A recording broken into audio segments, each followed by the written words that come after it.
Hi everyone, it's Mr. Kraus with a very important lesson for week 3 called Context, Quote, and Tie-In. But before I start, I got a couple people that want to say hi. Behold the wannabees! Behold the wannabe!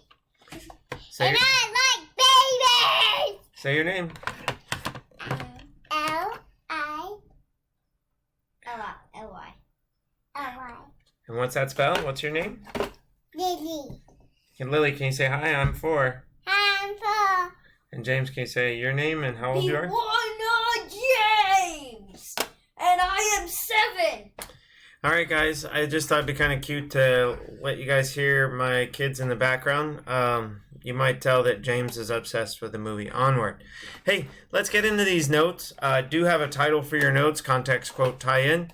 Do write down the objectives that you can identify the parts, reorganize, and create eventually this week in summer school your own strong CQT paragraph. So please take notes. As I jump to the next slide, don't be afraid to pause, rewind, and rewatch any portion or part of this video. That said, I guess if you're industrious, crazy, and efficient, you could even speed this up in YouTube settings. Context is the first thing we need to talk about. Context is the introduction or the setup for the quote. That's where you tell me what's going on or from what story, from what article. A good technique when it comes to literature is to briefly summarize the action that occurs right before the quote, not the entire story. Please write that down. Briefly summarize what occurs right before the quote, not, N-O-T with all caps, circle it, not the entire story. Some ideas for summary is mention the who, what, and where.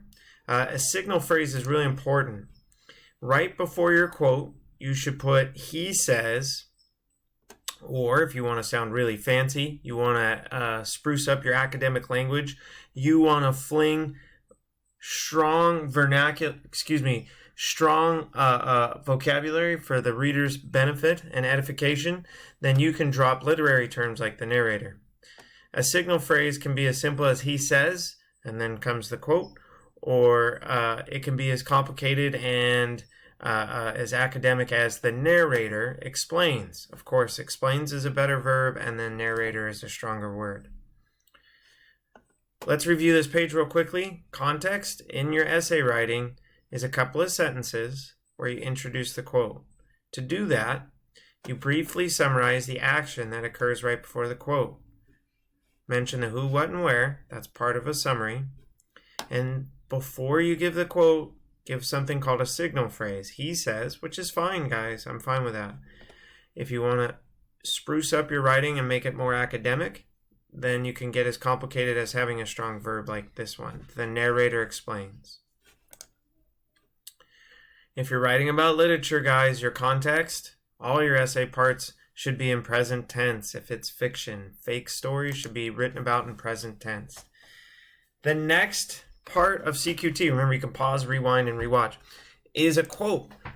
Have you ever felt like people older than you, perhaps your parents, weren't really listening to you? One way to add gravitas, one way to add more weight, one way to add more power to your argument is to get quotes from strong people.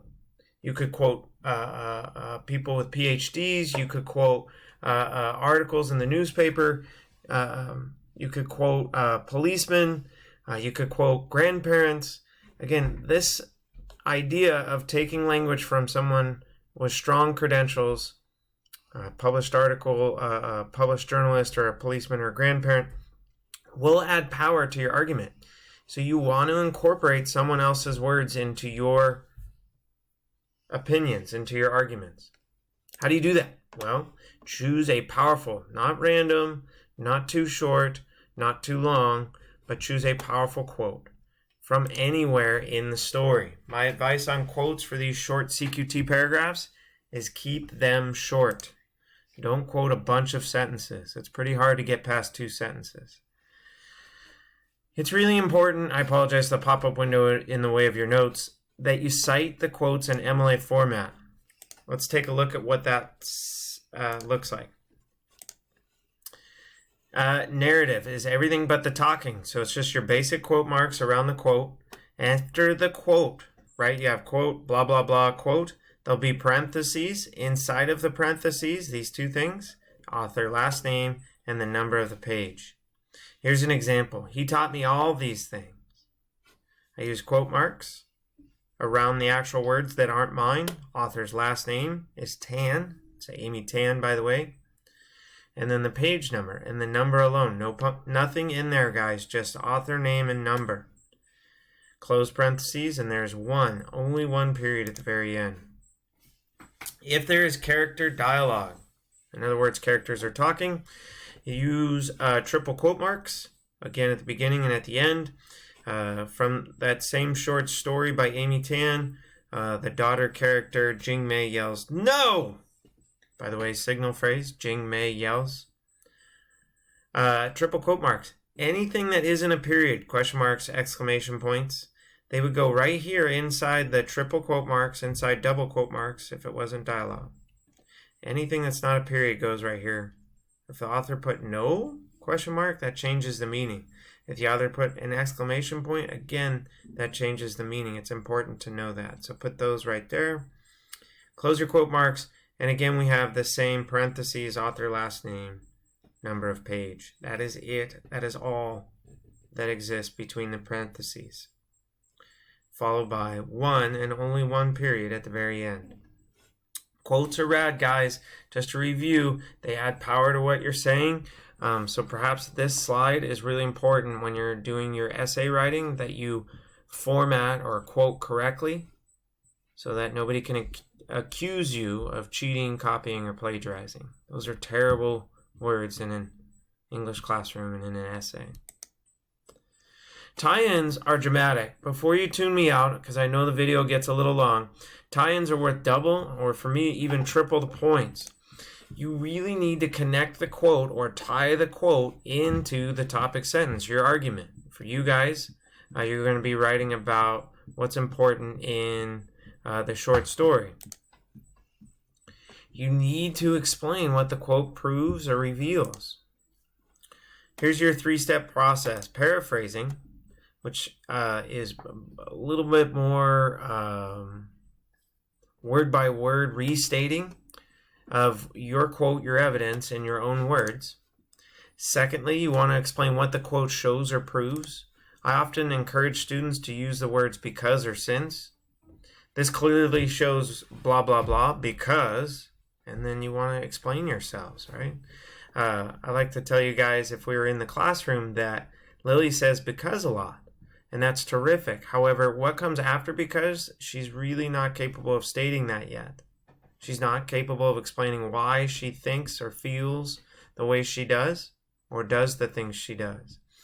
In contrast, my 7-year-old son James, he'll say because and follow it up with more words. In other words, in his 7 years, he's figured out at some point about a year ago, maybe 2 years ago now, that he can explain why he thinks the way he thinks, why he does the things he does. And this is not always true, guys. But he can add some argument, some explanation after the word because. What I'm trying to impress upon you about this number 2 spot, I spent more time on it because it is important. So should you. Adding explanation, using words like because or since, is powerful and cannot be understated. Trying to explain yourselves is awesome. In the process of explaining the quote and what it shows or proves, I often try to advise students to grab a word or phrase from the quote to further enhance your explanation. Last but not least is a clincher, and that is a really cool thing. So you got this clincher. It has a couple of parts to it. The first is therefore or consequently. That's why I assigned Thamos from No Red Ink this week. You'll recognize the word therefore. Powerful words, by the way. Always followed by this. So you would pick either therefore or consequently. Don't use both. Pick one. Then use the word this. Then you have a whole bunch of really cool verbs. Proves, reveals, demonstrates, or depicts. Pick one of the orange words. Don't use them all. The finisher is to restate your topic sentence. Please restate it in a clever way, not the exact same words. I appreciate your patience as I work through this long lesson in actually a really fast fashion. Let's talk about this. What's missing from the letters CQT, right? Context is where you set up or introduce your quote, and then your tie-in is where you explain it. Well, what's missing is the topic sentence. Topic sentence clearly articulates or states or gives the opinion or what the paragraph is all about. A lot of times, you guys, it's a very straightforward CQT where you give character plus a trait. That's awesome. And I will give you a strong score. By the way, that's an A minus. 18%. That's a B minus score, but still a strong rubric score. That's a 82% for a topic sentence. If you want to get moving towards college, you're going to give that character plus trait with because. Again, explaining why and referring back to that conversation about adding a little bit more to your argument. Character plus trait plus a short because clause will get you a stronger score on the topic sentence. A bad word in a single paragraph, most of the time, I apologize that the bar is in the way, but the bad word is and. Do not, in a single CQT paragraph, use the word and. If you find yourself using it, please let me know and I can help you edit it before you submit the essay to turnitin.com. Thanks for watching this short, fast, rushed presentation on how to write CQTs. I hope it's been beneficial.